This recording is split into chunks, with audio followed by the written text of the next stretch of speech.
कटक को घारिछि डेंगू चिंता मुकाबिला पाई सीएमसी प्रस्तुत सप्ताह 2 दिन हेब ड्राई डे। कटक को घारिछि डेंगू डेरा। गत वर्ष 16 जन डेंगू पॉजिटिव चिन्हित होइथिला बेले चलित वर्ष वर्षा आसवा पूर्व डेंगू मुकाबिला पाई प्रस्तुति चली सीएमसी ब्लूप्रिंट और एसओपी तैयारी करिछि। वर्षा ऋतु आरंभ पूर्व ड्रेन सफाई उपरे अधिक गुरुत्व दिया जाइछि। जगतपुर शिल्पांचल टीणपिटा साही जोब्रा काठगड़ साही सीडीए एवं मेडिकल परिसर उपरे कड़ा नजर रखाजिबो। आगकू आसुछि वर्षा ऋतु हेले सफाई होई पारिनी। कटक सहर ड्रेन डेंगू भूस्वर्ग पालटिबार पेटानाल काम केबे सरिबो तार ठिकाना नाही। डेंगू पाई द्वितीय हॉटस्पॉट काठगड़ा साहिर सबु छोट बड़ ड्रेन एवं आवर्जना भर्ती। सेहीपरि टीणपिटा साहिरे मुकुला ड्रेन अस्वस्थकर परिवेश। चलंता बसरू बाहरिला चक दुर्घटनारू बर्ती गले 50 यात्री। चलंता बसरू बाहरी गला चक बड़ दुर्घटनारू बर्ती गले यात्री। गजपति जिला मोहनापूर्त विभाग कार्यालय निकटरे घटिछि एही अघटन। हरिहर नामक घरोई बस प्राय 50 जन यात्री को नहीं ब्रह्मपुर ठारे बैतरणी गाँ अभिमुखे जाउथबा बेले हठात मोहनापूर्त विभाग कार्यालय निकटरे डाहाण पार्श्वर आगचक बाहरी एक दुकान भितरे पशि जाइथिला। ड्राइवर जनक बसटी को निज नियंत्रण को नहीं रास्ता कड़क रखी देइथिले। फल बड़ दुर्घटनारू बस यात्रा करुवा यात्री माने बर्ती जाइछन्ति। महाप्रभुंको दर्शन पूर्वर अचेत हेले जणे महिला भक्त। आज श्रीमंदिर सिंहद्वार कबाट फिटवा परे ब्यारिकेड्रे थिबा जणे महिला श्रद्धालु अचेत होई पड़िछन्ति। महाप्रभुंको मंगल आरती देखिबा पई राति 4टारू ब्यारिकेड्रे अपेक्षा करथिबा जणे महिला श्रद्धालु अचेत होई पड़िथिबा परे तांको उपस्थित थिबा सुरक्षाकर्मी एवं तांको परिवार लोके प्राथमिक चिकित्सा पई सदर मुख्य चिकित्सालय को नैछन्ति। तेबे दीर्घ समय ब्यारिकेड्रे छिड़ावा परे से हठात भारसाम्य हराई तले पड़ जाइथिले। सबु रेकर्ड भांगिला बीजेपी। 109,000 रु अधिक भोट्रे पाल्टारू जितिले देवांश पंडा। पश्चिमबंग रे बीजेपी सरकार गढ़ी इतिहास लिखिथिला। एबे पाल्टा विधानसभा आसन रे होइतबा पुनः मतदान रे बीजेपी रेकर्ड विजय हासिल करछि। बीजेपी प्रार्थी देवांशु पांडा को 1,09,000 रु अधिक भोट्रे पाल्टा आसन रु विजयी होइछन्ति। दक्षिण 24 परगना जिलार फाल्टा आसन रे मे 21 तारिख रे मतदान थिला। 22 राउंड भोट गणति होइथिबा बेले 1,09,021 खंड भोट्रे बीजेपी रो देवांशु पंडा 45 डिग्री उपरे 6 सहर 28 रु काचिबो उड़ेइबो। सूर्यंको ततला कड़ई रे भाजी होइछि सारा राज्य। फुटुछि पश्चिम ओडिशा। पश्चिम ओडिशार 9 स्थान रे पारद 44 डिग्री उपरे रहितबा बेले 6 स्थान रे तापमात्रा 45 डिग्री रु अधिक रहिछि। तितलागढ़ भावे परिचित टिटलागढ़ रे राज्यर सर्वाधिक तापमात्रा 45.8 डिग्री रेकर्ड करा जायछि। बौद्धरे सर्वाधिक पारद 45.6 डिग्री रहितबा बेले भवानीपाटना रे 45 डिग्री 4 डिग्री, संबलपुर रे 45 डिग्री 3 डिग्री, सोनपुर रे 45.2 डिग्री और बलांगीर रे तापमात्रा 45 डिग्री रेकर्ड होइछि। आंचलिक पाणीपाग विज्ञान केन्द्रर सूचना अनुसार राज्य में 28 तारिख पर्यंत एभली असह्य ग्रीष्म प्रभाव जारी रहिबो। 28 तारिख परे तातिरु आश्वस्ति आनिबो काल बैशाखी वर्षा। आगामी 3 दिनरु 4 दिन सर्वाधिक दिन तापमात्रा रे कोनोसी परिवर्तन होबो नाही। एबे गोटिए ओटीपी नुहे 2टी ओटीपी टंका रहिबो संपूर्ण सुरक्षित। सारा राज्य में बेधड़क चली साइबर ठगी। गाँ ठारू आरंभ करी सहर सबुठी लोकंकु कलबल करुछि डिजिटल अरेस्ट। विशेषकर वरिष्ठ नागरिकों को डिजिटल अरेस्ट, नकली विनियोग बा फेक इन्वेस्टमेंट स्काम भली विभिन्न आड़ देखाई बैंक अकाउंट खाली कर देउथबा माଳ माଳ अभियोग आसुछि। वरिष्ठ नागरिकों को साइबर ठकेरु बंचाइबा पई विभिन्न बैंक पक्षरु एबे डुआल ओटीपी लागू करा जायछि। एहाकु नै साधारण धारण लोकंक मध्यरे उत्साह बढ़िछि। हरियाणार गुरुग्राम, फरीदाबाद और पालवाल जिलार 50 रु ऊर्ध्व बैंक रे एही व्यवस्था लागू होई सारिलानी। वरिष्ठ नागरिक माने एहार सुविधा पाउछन्ति। तेबे ओडिशा रे एहा केबेठारु लागू हबो ताकु नै आलोचना जोर धरिछि। राज्य रे साइबर ठकेई बढ़ुथबारु वरिष्ठ नागरिकंक सुविधा पई बैंक गुड़िक ए दिगरे पदक्षेप नबाकू विभिन्न महलरू दाबी उठिछि। बिजुली विभ्राट को नै तेजुछि जन असंतोष। विद्युत काट प्रतिबाद रे घेराव करछन्ति ग्रिड ऑफिस। राज्य में प्रचंड ताती सांगकू अघोषित बिजुली काट जनजीवन को अस्तव्यस्त करि पकाइछि। बिजुली विभ्राट को नहीं एबे सारा राज्य में तेजुछि जन असंतोष। कोठी राति अधरे ग्रिड ऑफिस उपर को ढेला पथर माड़ होउछि तो कोठी लोके उत्क्षिप्त होई जातीय राजपथ अवरोध करुछन्ति। उभय उपकूल उपांत सबुठी गोटे चित्र। घन घन पावर कट जोगु लोकंको आक्रोशरे शिकार होउचंती बिजुली विभाग कर्मचारी। सेपटे सरकार एस्मा लागू करथिले मध्य चाकरी सुरक्षा दाबी रे आंदोलन ओहरी नांती ठिका बिजुली कर्मचारी। अघोषित विद्युत काट को नहीं तमुंड कांड राति अधरे ग्रेड ऑफिस भीतर को धसई पशिबा सह ढेला पथर माड़ करथिले लोके। एहा सह आसबाबपत्र भंगारुजा करथिबा अभियोग होईछि। अघोषित विद्युत काट को नहीं एभली घटना घटिछि। कटक जिलार सालेपुर टाटापार इबोला को नहीं भारत जारी कला एडवाइजरी। कंगो एवं युगांडा यात्रा न करबाकू परामर्श। डराइलाणी इबोलो।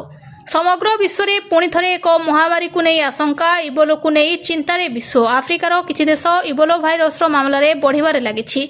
विश्व स्वास्थ्य संगठन तरफ यह ग्लोबल हेल्थ इमरजेंसी घोषणा करा जायछि। विश्व स्तर में विपद बढ़ुवा देखि भारत सरकार तरफ अलर्ट जारी करा जायछि। डेमोक्रेटिक रिपब्लिक ऑफ कंगो एवं युगांडा इबोला मामलें द्रुत गति व्यापार लगी। यार गंभीरता को नहीं डब्ल्यूएचओ अंतरराष्ट्रीय स्वास्थ्य नियम अधीन इबोला को ग्लोबल हेल्थ इमरजेंसी घोषणा करा जायथिला। दाऊ साजुछि पावर कट लो वोल्टेज सांगकू बिजुलीर लुचकाळे। आक्ता माक्ता जनता। खरा प्रकोप सांगकू बिजुलीर लुचकाळे। दिन में तातीर तांडव राति असह्य कुळुकुळी। फैन घुरुनी एसी काम करुनी। लो वोल्टेज सांगकू अघोषित पावर कट भितर राज्यवासी जीवन जमिति दुर्विषह होई पड़िछि। कोठी गछमूल दिन बितुछि तो कोठी खोला आकाश तले काटुछि राति। छोट पिला वयस्क महिला और रोगी अवस्था न कहवा बोल। अन्यपटे पावर सर्टेज पई आवश्यकता अधिक एसी व्यवहार को दायी करुछंती विशेषज्ञ। दिन में आकाशरू बर्षुछि निया राति गुळुगुळीर जंत्रणा ता संगकू अघोषित विद्युत काट। सते जेमिति जीवन उपरे डबल अटैक। प्रचंड प्रबल आउ असह्य स्थिति। ततला कड़ाई भाजी होउछि सारा राज्य। राज्य सरकार को घारिलाणी ईवी टेंशन। जून पहिलारू केमिति चलिबो विद्युत गाड़ी। कोठी चार्जिंग पॉइंट नाही तो कोठी पर्याप्त नाही ईवी गाड़ी। तेल संकट भितर राज्य सरकार को घारिछि ईवी टेंशन। जून पहिलारू सरकारी स्तर में केमिति विद्युत गाड़ी चलिबो से नहीं सरकार को घेरिछंती विरोधी। तेबे परिवहन मंत्री कहिछंती ईवी को बदलिबो पेट्रोल डीजेल गाड़ी। तेल संकट भितर राज्य सरकार को ईवी टेंशन घारिला। खोद मुख्यमंत्री निज कार्डेक्स संकुचित करी कम गाड़ी व्यवहार उपरे देउछंती गुरुत्व। जून आरंभरू लोकसभा भवनरू ब्लॉक पर्यंत ईवी व्यवहार पई अधिकारी को दिया जाइछि निर्देश। तो बड़ प्रश्न है कम समय मध्य एते संख्यक ईवी उपलब्ध होई परिबो तो। मुख्यमंत्री घोषणा करिसेंती आसंता जून पहिलारू सरकारी ऑफिस पई जेते नुआ 2 चकिया और 4 चकिया जान किणा जिवो सेगुड़िक ईवी होइथिबा अणआयत होउछि। तेल दर 10 दिन रे 3 थर बढ़िलाणी। 5 टंकारु अधिक महंगा हेलाणी। तेल दर रे लागि छिनिया। गत 10 दिन मध्य 3 थन बढ़िलाणी तेल दर। आज पुणी महंगा होइछि पेट्रोल डीजेल। लिटर पिछा प्राय टंका लेखाए वृद्धि घटिछि। मध्यप्राच्य युद्ध जोगु औषधित तैल दर रे वृद्धि होइछि एवं तैल कंपनी क्षति सहुथबार कहउछंती। एपरिकि आगकू भी दर वृद्धि ट्रेंड जारी रही पारे। एभली स्थिति रे राज्य सरकार पेट्रोल और डीजेल उपरु भ्राट ह्रास करी खाउटिंग बोझ हल्का करबाकू दाबी करिसेंती विरोधी। 10 दिन रे 3 थर बढ़िलाणी तेल दाम। दर महंगा परे महंगा होउछि उभय पेट्रोल और डीजेल 3 थर रे बढ़िलाणी 5 टंकारु अधिक। सखाळु सखाळु गाड़ी टांकी रे लगाइबा बेलकू बदली जाउछि दर। मुंडरे हाथ दउछंती खाउटी। जाळुछि ग्रीष्म प्रवाह घांटुछि विद्युत विभ्राट। मात्राधिक एसी व्यवहार साजुछि काळ। गोटिए पटे प्रचंड ग्रीष्म लहरी अन्यपटे अघोषित विद्युत काट। लो वोल्टेज ठारू ट्रांसफॉर्मर पोड़िवा जाए राज्य को विभिन्न स्थान में विद्युत सेवा को नहीं असंतोष तेजुछि। मात्राधिक एसी व्यवहार पई भांगुछि कि पावर सिस्टम। खोद उपमुख्यमंत्री और शक्ति विशेषज्ञ एथिपाई अत्यधिक एसी व्यवहार को दायी करिसेंती। तेबे प्रतिवर्ष एभली समस्या उपुजुथिले भी विद्युत वितरण संस्था काहेकि एडवांस होई पारुनी ताकू नै भी प्रश्न उठुछि। हुतुहुतु होई जळुछि ट्रांसफॉर्मर। विद्युत सेवा पूरा ठप। गोटे पटे बलांगीर आ गोटे पटे ब्रह्मपुर। कूलर एसी कथा छाड़ंतु पंखा पई भी करेंट नाही। असह्य गरम और गुळुगुळी जंत्रणा को जेमिति डबल करि पकाउछि। तेबे एभली घटना खाली 2 सहरर नुह इलेक्ट्रिकल हाई डिमांड भितरे राज्यर विभिन्न स्थान आसुछि एमिति चित्र। प्रकाश पाइला +2 नामलेखा विज्ञप्ति। जानतु केउ तारिखरू करिवे आवेदन। चलित शिक्षा वर्ष 2026-27 +2 नामलेखा विज्ञप्ति प्रकाश पाइछि। आसंता 26 तारिख रु जून 30 तारिख जाए छात्र छात्री माने ऑनलाइन माध्यम रे आवेदन करि परिबे। जुलाई 8 रे प्रथम पर्याय मेधा तालिका रे प्रकाश पाइबो। प्रथम पर्याय रे चयन छात्र छात्री जुलाई 9 रु 15 मध्य रे संपृक्त शिक्षानुष्ठान ने नाम लेखाइबे। अगस्त 12 सुधा समस्त पर्याय नाम लेखा शेष होबा नै विद्यालय और गणशिक्षा विभाग पक्षरु विज्ञप्ति प्रकाश पाइछि। द्वितीय पर्याय नाम लेखा पई जुलाई 23 तारिख रे मेधा तालिका प्रकाश पाइबो। छुट्टी दिन रे ऑफिसर को भेटिले मुख्यमंत्री। राज्यर आईन श्रृंखला स्थिति समीक्षा कले मुख्यमंत्री मोहन चरण माझी खारवेल भवन में उच्च पदाधिकारी मानक सहित विभिन्न गुरुत्वपूर्ण विषय रे आलोचना करुछंती। राज्यर आईन श्रृंखला स्थिति समीक्षा करुछंती मुख्यमंत्री। छुट्टी दिन में ऑफिस आसी समीक्षा करिछंती मुख्यमंत्री मोहन माझी। आईन श्रृंखला स्थिति सह शिल्पायन संपर्क में आलोचना करिछंती। उड़ुछि प्रदूषण नियमर धजिया। बेआईन इटाभाटी पाई उड़ुछि माटी। ना अछि प्रशासन भय, ना अछि आईन डर। किछि असाधु व्यवसायी विपन्न माटी पवन आउ जनजीवन। इटाभाटी पाई नदी कूलरू बेधड़क उठुछि माटी, जहाँ नदीबंध प्रति बड़ विपद सृष्टि करुछि। अन्यपटे नदी माटी को व्यवहार करी बेआईन भाव में गढ़ी उठिथिबा इटाभाटीर विषाक्त धुआं लोकंक जीवन जीवाकू दुर्विसह कर देउछि। हेले सबकिछि देखि काहेकि एक्शन नौनी प्रशासन कि प्रदूषण नियंत्रण बोर्ड, जेउठी आखि पकाइबे माळमाळ इटाभाटी किंतु काहारी नाही अनुमति। प्रचंड ग्रीष्म प्रवाह भुसुभुसु करी बाहरुछि धुआं, साधारण लोकंक नाही नथिबा असुविधा। जम्मू काश्मीर रे पुणी गुळीर शब्द। राजौरी जंगल में चली ऑपरेशन। जम्मू काश्मीर रे राजौरी जिले में शनिवार सुरक्षा बाहिनी और आतंकवादी मध्य एक बड़ धरणर गुली विनिमय होइथिबा बेले समग्र अंचल पई प्रशासन पक्षरु हाई अलर्ट जारी करा जायछि। सुरक्षा बाहिनीर प्रारंभिक सूचना अनुसार एही दुर्गम अंचल में 2 जण सशस्त्र आतंकवादी आत्मगोपन करि रहिछन्ति, जेउमानकु निपात करिबा पई सेना उद्यम चलाइछि। सूत्र अनुसार पारी नाला सीमांत अंचल में आतंकवादी गतिविधि नै सुरक्षा एजेंसी गुड़िक गुप्त सूचना मिलिथिला। एही आधार में भारतीय सेना और जम्मू काश्मीर पुलिस एक स्वतंत्र मिलित दल गठन करा जाय संपृक्त अंचल में एक कॉर्डन एंड सर्च ऑपरेशन आरंभ करा जायथिला। सैनिक माने जंगल मध्य को प्रवेश करुवा समय पूर्वर आम्बुश लगाई लुचि रही आतंकवादी माने हठात सैन्य मानक उपरकू आतर्कित गुलीमाड़ करथिले। कर्मचारी छुट्टी बातिल कला ओपीटीसीएल। बिना अनुमति मुख्यालय छाड़िबा मना। प्रबल ग्रीष्म प्रवाह जोगु विद्युत चाहिदा वृद्धि पाइबारे लागिछि। ओभरलोड जोगु राज्य में पावर कट होउछि बोली सरकार पक्षरु सफेई दिया जाउथला बेले एही संकटजनक परिस्थिति को दृष्टि रे रखी Odisha power transmission corporation limited पक्षरु जरूरीकालीन पदक्षेप निया जाइछि। राज्य में निरवच्छिन्न विद्युत सरबराह सुनिश्चित करने पई ओपीटीसीएल आज तार समस्त वर्गर कर्मचारी को छुट्टी तत्काल प्रभाव रद्द करिछि। ଏହା ସହିତ କୌଣସି ବି କର୍ମଚାରୀ ବିନା ଅନୁମତିରେ ନିଜର ମୁଖ୍ୟାଳୟ ଛାଡ଼ି ପାରିବେ ନାହିଁ ବୋଲି ଓପିଟିସିଏଲ୍ ପକ୍ଷରୁ ଆଜି ନିର୍ଦ୍ଦେଶନାମା ଜାରି ହୋଇଛି। ସୂଚନା ଅନୁସାରେ ଓପିଟିସିଏଲ୍ ମୁଖ୍ୟ ଜେନେରାଲ ମ୍ୟାନେଜରଙ୍କ ଦ୍ୱାରା ଜାରି ନିର୍ଦ୍ଦେଶନାମା ଅନୁସାରେ କେବଳ ମାତୃତ୍ୱ ଛୁଟି ଓ ଜରୁରୀ ଚିକିତ୍ସା ସମ୍ବନ୍ଧିତ ଛୁଟିକୁ ବାଦ୍ ଦେଲେ ଅନ୍ୟ ସମସ୍ତ ପ୍ରକାରର ପୂର୍ବ ମଞ୍ଜୁରୀ ପ୍ରାପ୍ତ ଛୁଟିକୁ ପ୍ରତ୍ୟାହାର କରି ନିଆଯାଇଛି। ଡ୍ରେନ୍ରେ ଅଳିଆ ଓ ପଙ୍କ ଭର୍ତ୍ତି। ବର୍ଷା ପୂର୍ବରୁ କଟକରେ ଜଳବନ୍ଦୀ ଚିନ୍ତା। ଆଉ ଅଳ୍ପ ଦିନ ପରେ ଆସିବ ବର୍ଷା ଋତୁ। ବର୍ଷା ଋତୁ ଆସିଲେ କଟକ ସହରବାସୀଙ୍କ ଚିନ୍ତା ବଢ଼ିଯାଏ। କାରଣ ବର୍ଷା ଦିନେ ସହରରେ ଦେଖାଯାଏ ଜଳବନ୍ଦୀ ସମସ୍ୟା। ଜଳବନ୍ଦୀ ଯୋଗୁଁ ସାଧାରଣ ଜନଜୀବନ ସାଂଘାତିକ ଭାବେ ପ୍ରଭାବିତ ହୋଇଥାଏ। ଚଳିତ ବର୍ଷ ମୌସୁମୀ ବାୟୁ ଆସିବା ପୂର୍ବରୁ କଟକ ସହରବାସୀ ଜଳବନ୍ଦୀ ସମସ୍ୟାକୁ ନେଇ ଚିନ୍ତାରେ ଅଛନ୍ତି। କାରଣ ସହରର ନାଳ ନର୍ଦ୍ଦମା ଗୁଡ଼ିକରୁ ଅଳିଆ ଆବର୍ଜନା ଓ ପଙ୍କ ବାହାର କରିବା କାର୍ଯ୍ୟ ଶେଷ ହୋଇନାହିଁ। ଏପର୍ଯ୍ୟନ୍ତ ପଙ୍କ କଢ଼ାଯିବା କାର୍ଯ୍ୟ 50% ଶେଷ ହୋଇନଥିବାର ଅଭିଯୋଗ କରିଛନ୍ତି ସହରର 33 ନମ୍ବର ୱାର୍ଡର ବିଜେଡି କର୍ପୋରେଟ ପ୍ରଦୀପ ସାହୁ। ସେ କହିଛନ୍ତି ଯେ ପ୍ରତି ମାସରେ ପଙ୍କ ବାହାର କରାଯିବା କଥା, କିନ୍ତୁ ଏହାକୁ 3 ମାସରେ ଥରେ କରିବାକୁ ନିଷ୍ପତ୍ତି ନିଆଯାଇଥିଲା। ହେଲେ ମୌସୁମୀ ବର୍ଷା ଆସୁଥିବା ବେଳେ ଏପର୍ଯ୍ୟନ୍ତ ଏହି କାର୍ଯ୍ୟ ଶେଷ ହୋଇପାରିଲା ନାହିଁ। ଆସିଲା ବଡ଼ ଖବର। ଖାତାକୁ ଆସିଲା ସୁଭଦ୍ରା ଟଙ୍କା, କିନ୍ତୁ ଏହିମାନଙ୍କର କଟିଗଲା ନାମ। ଆଜିର ଏହି ଭିଡିଓରେ ରହିଛି ସୁଭଦ୍ରା ଯୋଜନାକୁ ନେଇ ବଡ଼ ଅପଡେଟ୍। କେତେକ ମହିଳାଙ୍କ ଖାତାକୁ ଟଙ୍କା ଆସି ସାରିଛି, ଆଉ କେତେକଙ୍କର ନାମ ତାଲିକାରୁ କଟି ଯାଇଥିବାର ଖବର ସାମ୍ନାକୁ ଆସୁଛି। ତେବେ କାହାର ଟଙ୍କା ଆସିଲା, କାହାର ନାମ କଟିଲା ଏବଂ ଯଦି ଆପଣଙ୍କ ଟଙ୍କା ଆସିନାହିଁ ତେବେ କ'ଣ କରିବେ, ସବୁକିଛି ଜାଣିବା ପାଇଁ ଭିଡିଓଟିକୁ ଶେଷ ପର୍ଯ୍ୟନ୍ତ ଦେଖନ୍ତୁ। ଆଜ୍ଞା ହଁ ଦର୍ଶକ ବନ୍ଧୁ, ସୁଭଦ୍ରା ଯୋଜନା ଓଡ଼ିଶା ସରକାରଙ୍କର ଏକ ବଡ଼ ଯୋଜନା, ଯାହା ମାଧ୍ୟମରେ ରାଜ୍ୟର ଲକ୍ଷାଧିକ ମହିଳାଙ୍କ ଆର୍ଥିକ ସହାୟତା ଦିଆଯାଉଛି। ଏହି ଯୋଜନାରେ ଅନେକ ମହିଳା ଆବେଦନ କରିଥିଲେ ଏବଂ ଧୀରେ ଧୀରେ ଏବେ ସେମାନଙ୍କ ଟଙ୍କା ସିଧାସଳଖ ବ୍ୟାଙ୍କ ଖାତାକୁ ପଠାଯାଉଛି। କିନ୍ତୁ ଏହି ମଧ୍ୟରେ ଅନେକ ମହିଳା କହୁଛନ୍ତି ଆମେ ଆବେଦନ କରିଥିଲୁ, ସବୁ ଡକୁମେଣ୍ଟ ଦେଇଥିଲୁ, ତଥାପି ଟଙ୍କା ଆସିଲା ନାହିଁ। ଏଥିରେ ପ୍ରମୁଖ କାରଣଗୁଡ଼ିକ ହେଲା ବ୍ୟାଙ୍କ ଖାତା ସହ ଆଧାର ଲିଙ୍କ ନଥିବା, ଡିବିଟି ସକ୍ରିୟ ନଥିବା, ଫୁଲ୍ ଆଧାର ନମ୍ବର କିମ୍ବା ମୋବାଇଲ ନମ୍ବର 2 ଥର ଆବେଦନ କରିଥିବା, ଯୋଗ୍ୟତା ନଥିଲେ ମଧ୍ୟ ଫର୍ମ ଭରିଥିବା ବ୍ୟାଙ୍କ ଖାତା ବନ୍ଦ ହୋଇଯିବା, କେୱାଇସି ଅସମ୍ପୂର୍ଣ୍ଣ ରହିଯିବା। ଏହି କାରଣରୁ ଅନେକଙ୍କ ଟଙ୍କା ଅଟକି ଯାଇଛି। କେତେକ ମହିଳାଙ୍କ ଖାତାକୁ 5,000 ଟଙ୍କା ଆସିସାରିଛି, ଆଉ କେହି କେହି ଏପର୍ଯ୍ୟନ୍ତ ଅପେକ୍ଷାରେ ରହିଛନ୍ତି। ଏବେ ପ୍ରଶ୍ନ ଉଠୁଛି ଯଦି ଆପଣଙ୍କ ଟଙ୍କା ଆସିନାହିଁ ତେବେ କ'ଣ କରିବେ, ଆଉ ଏ 5,000 ଟଙ୍କା କେବେ ଆସିଲା?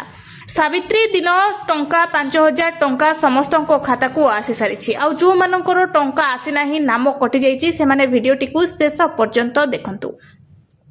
ପ୍ରଥମେ ନିଜ ବ୍ୟାଙ୍କ ଖାତାରେ ଡିବିଟି ଚାଲୁ ଅଛି କି ନାହିଁ ଚେକ୍ କରନ୍ତୁ। ଆଧାର କାର୍ଡ ବ୍ୟାଙ୍କ ସହିତ ଲିଙ୍କ ଅଛି କି ନାହିଁ ଦେଖନ୍ତୁ। କେୱାଇସି ସମ୍ପୂର୍ଣ୍ଣ କରନ୍ତୁ। ଆପଣଙ୍କ ଫର୍ମରେ କୌଣସି ଭୁଲ ଥିଲେ ନିକଟସ୍ଥ ମୋ ସେବା କେନ୍ଦ୍ରକୁ ଯାଇ ସଠିକ୍ କରନ୍ତୁ। ସରକାର କହିଛନ୍ତି ଯେ ଯେଉଁମାନ ଡକୁମେଣ୍ଟ ଭେରିଫିକେସନ ଠିକ୍ ଅଛି ସେମାନଙ୍କ ଖାତାକୁ ପର୍ଯ୍ୟାୟକ୍ରମେ ଟଙ୍କା ପଠାଯିବ। ତେଣୁ ଯଦି ଆପଣଙ୍କ ଟଙ୍କା ଏଯାବତ ଆସିନାହିଁ ତେବେ ଭୟ ପାଇବାର କିଛି ନାହିଁ। ପ୍ରଥମେ ନିଜ ଡକୁମେଣ୍ଟ ଏବଂ ବ୍ୟାଙ୍କ ଡିଟେଲ୍ସ ଯାଞ୍ଚ କରନ୍ତୁ। ଆଉ ଏକ ବଡ଼ ସୂଚନା, କେତେକ ଠକ ଲୋକ ଫୋନ କରି ଓଟିପି କିମ୍ବା ବ୍ୟାଙ୍କ ଡିଟେଲ୍ସ ମାଗୁଛନ୍ତି। ଦୟାକରି କାହାକୁ ମଧ୍ୟ ଓଟିପି କିମ୍ବା ଏଟିଏମ୍ ପିନ୍ କୁହନ୍ତୁ ନାହିଁ। ଆଜିର ଏହି ଭିଡିଓରେ ଆମେ କଥା ହେବା ସୁଭଦ୍ରା ଯୋଜନା ଟଙ୍କାକୁ ନେଇ। ରାଜ୍ୟରେ ଅନେକଙ୍କ ମହିଳାଙ୍କ ଖାତାକୁ ଟଙ୍କା ଆସିସାରିଛି, କିନ୍ତୁ ଏପର୍ଯ୍ୟନ୍ତ ହଜାର ହଜାର ମହିଳା ଅପେକ୍ଷା କରିଛନ୍ତି।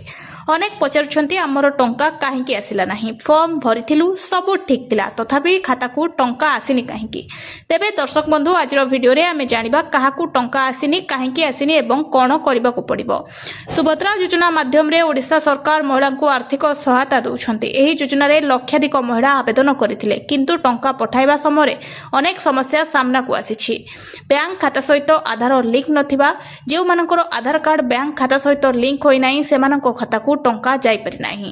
ଦ୍ୱିତୀୟ ବଡ଼ କାରଣ, ଡିବିଟି ସେବା ବନ୍ଦ ଥିବା। ଯଦି ଆପଣଙ୍କ ବ୍ୟାଙ୍କ ଖାତାରେ ଡାଇରେକ୍ଟ ବେନିଫିଟ୍ ଟ୍ରାନ୍ସଫର ଅର୍ଥାତ୍ ଡିବିଟି ସକ୍ରିୟ ନଥାଏ ତେବେ ସରକାରୀ ଟଙ୍କା ସିଧା ଖାତାକୁ ଯିବ ନାହିଁ। କେୱାଇସି ଅସମ୍ପୂର୍ଣ୍ଣ ଥିବା। ଅନେକ ମହିଳା ଫର୍ମ ଭରିଥିଲେ ମଧ୍ୟ କେୱାଇସି ସମ୍ପୂର୍ଣ୍ଣ କରିନଥିଲେ। ଏହି କାରଣରୁ ସେମାନଙ୍କର ଆବେଦନ ଅଟକି ଯାଇଛି। ଚତୁର୍ଥ କାରଣ, ଭୁଲ ତଥ୍ୟ ଦେଇଥିବା। ଭୁଲ ଆଧାର ନମ୍ବର, ଭୁଲ ବ୍ୟାଙ୍କ ଖାତା ନମ୍ବର, ଭୁଲ IFSC କୋଡ୍, ଭୁଲ ମୋବାଇଲ ନମ୍ବର। ଆଉ କେତେକ ମହିଳାଙ୍କ ନାମ ଯାଞ୍ଚ ସମୟରେ ତାଲିକାରୁ ବାହାର କରାଯାଇଛି, କାରଣ ସେମାନେ ଯୋଜନାର ଯୋଗ୍ୟତା ମଧ୍ୟରେ ଆସୁନଥିଲେ। ତେବେ ଅନେକ ମହିଳାଙ୍କ ବ୍ୟାଙ୍କକୁ ଦୌଡୁଛନ୍ତି, ମୋ ସେବା କେନ୍ଦ୍ରକୁ ଯାଉଛନ୍ତି ଏବଂ ନିଜେ ଫର୍ମ ଯାଞ୍ଚ କରୁଛନ୍ତି। ସରକାର କହୁଛନ୍ତି ଯେଉଁମାନଙ୍କର ଡକୁମେଣ୍ଟ ଠିକ୍ ଅଛି ଏବଂ ସବୁ ପ୍ରକ୍ରିୟା ସମ୍ପୂର୍ଣ୍ଣ ହୋଇଛି ସେମାନଙ୍କ ଖାତାକୁ ପର୍ଯ୍ୟାୟକ୍ରମେ ଟଙ୍କା ପଠାଯିବ। ତେବେ ଯଦି ଆପଣଙ୍କ ଟଙ୍କା ଆସିନାହିଁ ତେବେ କ'ଣ କରିବେ? ପ୍ରଥମେ ବ୍ୟାଙ୍କକୁ ଯାଇ ଡିବିଟି ଚେକ୍ କରନ୍ତୁ। ଆଧାର ଲିଙ୍କ ଅଛି କି ନାହିଁ ଦେଖନ୍ତୁ। କେୱାଇସି ସମ୍ପୂର୍ଣ୍ଣ କରନ୍ତୁ। ଫର୍ମରେ ଭୁଲ ଥିଲେ ସଠିକ୍ କରାନ୍ତୁ। ମୋବାଇଲ ନମ୍ବରକୁ ଚାଲୁ ରଖନ୍ତୁ। ଆଉ ଏକ ଗୁରୁତ୍ୱପୂର୍ଣ୍ଣ କଥା, କେତେକ ଠକ ଲୋକ ଫୋନ କରି ଓଟିପି ମାଗୁଛନ୍ତି। ଦୟାକରି କାହାକୁ ମଧ୍ୟ ଓଟିପି କିମ୍ବା ଏଟିଏମ୍ ପିନ୍ ଦିଅନ୍ତୁ ନାହିଁ। ଅନେକ ମହିଳାଙ୍କୁ ଖାତାକୁ ଟଙ୍କା ଆସିସାରିଛି, କିନ୍ତୁ ଏପର୍ଯ୍ୟନ୍ତ ହଜାର ହଜାର ମହିଳା ଅପେକ୍ଷା କରିଛନ୍ତି। କାରଣ ସମସ୍ତଙ୍କ ମନରେ ଆଉ ଗୋଟେ ନୂଆ ପ୍ରଶ୍ନ ଉଙ୍କି ମାରୁଛି, ଯଦି ଆମର ସୁଭଦ୍ରା ଟଙ୍କା ଆସିନାହିଁ ତାହେଲେ କ'ଣ କଲେ ଆମ ଟଙ୍କା ଆସିବ, ଆମ ଟଙ୍କା କାହିଁକି ଅଟକିଛି? ଦର୍ଶକ ବନ୍ଧୁ, ସୁଭଦ୍ରା ଯୋଜନା ମାଧ୍ୟମରେ ରାଜ୍ୟର ମହିଳାମାନଙ୍କୁ ଆର୍ଥିକ ସହାୟତା ଦିଆଯାଉଛି, କିନ୍ତୁ ଅନେକଙ୍କ ଆବେଦନରେ ତ୍ରୁଟି ଥିବାରୁ ଏହି ଟଙ୍କା ଅଟକି ଯାଉଛି। ତେବେ ଆସନ୍ତୁ ଜାଣିବା କ'ଣ କଲେ ଟଙ୍କା ଆସିବ। ପ୍ରଥମ କାରଣ, ବ୍ୟାଙ୍କ ଖାତା ସହିତ ଆଧାର ଲିଙ୍କ କରାନ୍ତୁ। ଯଦି ଆପଣଙ୍କ ଆଧାର କାର୍ଡ ବ୍ୟାଙ୍କ ଖାତା ସହିତ ଲିଙ୍କ ନଥାଏ ସରକାରୀ ଟଙ୍କା ଖାତାକୁ ଆସିବ ନାହିଁ। ତେଣୁ ତୁରନ୍ତ ବ୍ୟାଙ୍କକୁ ଯାଇ ଆଧାର ଲିଙ୍କ କରନ୍ତୁ। ଡିବିଟି ସକ୍ରିୟ କରାନ୍ତୁ, ଅର୍ଥାତ୍ ଡାଇରେକ୍ଟ ବେନିଫିଟ୍ ଟ୍ରାନ୍ସଫର। ଏହା ସକ୍ରିୟ ନଥିଲେ ସରକାରୀ ଟଙ୍କା ଅଟକିଯାଏ। ତେଣୁ ବ୍ୟାଙ୍କକୁ ଯାଇ ଡିବିଟି ଅନ୍ ଅଛି କି ନାହିଁ ଚେକ୍ କରନ୍ତୁ। ତୃତୀୟ କାମ, କେୱାଇସି ସମ୍ପୂର୍ଣ୍ଣ କରନ୍ତୁ। ଅନେକ ଲୋକ ଫର୍ମ ଭରିଥିଲେ ମଧ୍ୟ କେୱାଇସି କରିନଥିଲେ। ଏହା ସମ୍ପୂର୍ଣ୍ଣ ଥିଲେ ଆବେଦନ ଅଟକି ନଥାଏ। ଯଦି ଆପଣଙ୍କର ଏହା ଅସମ୍ପୂର୍ଣ୍ଣ ଥିବ ତାହେଲେ ଆପଣଙ୍କର ଆବେଦନ ଅଟକିଯିବ। ଚତୁର୍ଥ କାମ, ଫର୍ମରେ ଭୁଲ ଅଛି କି ନାହିଁ ଚେକ୍ କରନ୍ତୁ। ନାମରେ ଭୁଲ, ଆଧାର ନମ୍ବରରେ ଭୁଲ, ବ୍ୟାଙ୍କ ଖାତା ନମ୍ବରରେ ଭୁଲ, IFSC କୋଡ୍ରେ ଭୁଲ। ଏହି ଛୋଟ ଭୁଲ ପାଇଁ ମଧ୍ୟ ଆପଣଙ୍କ ଟଙ୍କା ଅଟକି ଯାଇପାରେ। ସୁଭଦ୍ରା ଯୋଜନା ନାଁରେ ବଢୁଛି ସ୍କାମ୍, ସାବଧାନ ନହେଲେ ଖାଲି ହୋଇପାରେ ବ୍ୟାଙ୍କ ଖାତା। ଆପଣମାନେ ଆଜିର ଏ ଭିଡିଓରେ ସୁଭଦ୍ରା ଯୋଜନାର ବଡ଼ ଅପଡେଟ୍ ଓ ସତର୍କବାଣୀ ବିଷୟରେ ଜାଣିବେ। ସୁଭଦ୍ରା ଯୋଜନାରେ ଟଙ୍କା ପାଇବା ପାଇଁ ଲକ୍ଷାଧିକ ମହିଳା ଆବେଦନ କରିଛନ୍ତି। ଏହି ସୁଯୋଗକୁ ଏବେ ଠକ ଲୋକମାନେ ବ୍ୟବହାର କରୁଛନ୍ତି। ପ୍ରଥମେ फोन करुचंती से माने कहउचंती आपनको सुभद्रा टंका अटकिछि ओटीपी कहि दियंतु टंका तुरंत आसीजिवो बैंक डिटेल्स दियंतु वेरिफिकेशन तुरंत होइजिवो एभली कथारे अनेक लोक विश्वास करी सब तथ्य देई दउछंती तापरे किछि समय मध्यरे बैंक खातारु टंका कटि जाउछि आउ केतेक ठक लोक भूल लिंक पठाउछंती व्हाट्सएप किंबा एसएमएस रे लिंक आसुछि जोठारे लेखा जाय थाए सुभद्रा योजना पेमेंट चेक किंबा क्लिक हियर टू गेट 5000 लोक माने एही लिंक ऊपर नजर रखुचंती और लिंक खोली सारला परे Aadhaar number ATM number OTP CVV भरी दउछंती एहा परे ठक माने बैंक खातारु टंका नै जाउछंती केतेक ठक लोक नकली वेबसाइट मध्य बनाउछंती देखिबाकू सरकारी वेबसाइट भली लागुथाय किंतु एहा पूरा फेक थाए दर्शक बंधु सरकार केबे फोन करी ओटीपी किंबा एटीएम पिन मागी नथांती तेणु काहाकू ओटीपी किंबा बैंक तथ्य दियंतु नाही एबे प्रश्न होउची स्कैम रु केमती बचिबे अजणा नंबर फोन ने विश्वास करंतु नाही काहाकू ओटीपी दियंतु नाही व्हाट्सएप रे अजणा लिंक खोलंतु नाही एटीएम पिन एवं सीवीवी काहाकू दियंतु नाही केवल सरकारी वेबसाइट उपरे भरोसा करंतु संदेह हेले निकटस्थ बैंक किंबा मो सेवा केंद्र को जांतु दर्शक बंधु एबे साइबर ठकेई दिनकू दिन बढ़ुछि गोटे छोट भूल पई आपनको समस्त टंका चली जाई पारे तेणु सब बेले सतर्क रहंतु तेबे दर्शक बंधु आपनको पाखकू केबे एभली फोन किंबा लिंक आसीछि कि नाही कमेंट करी निश्चय जणातु ता सहित केउ माननकू सुभद्रा टंका आसी सारिछि केउ माननकर बाकी अछि केउ माननकर ना कटि जाईछि से माने कमेंट करी हमकू निश्चिंत भाबे जणातु ता सहित वीडियोटी आपनको भल लागिथिले लाइक शेयर सब्सक्राइब करियाकू बिल्कुल भी भूलिबेनि।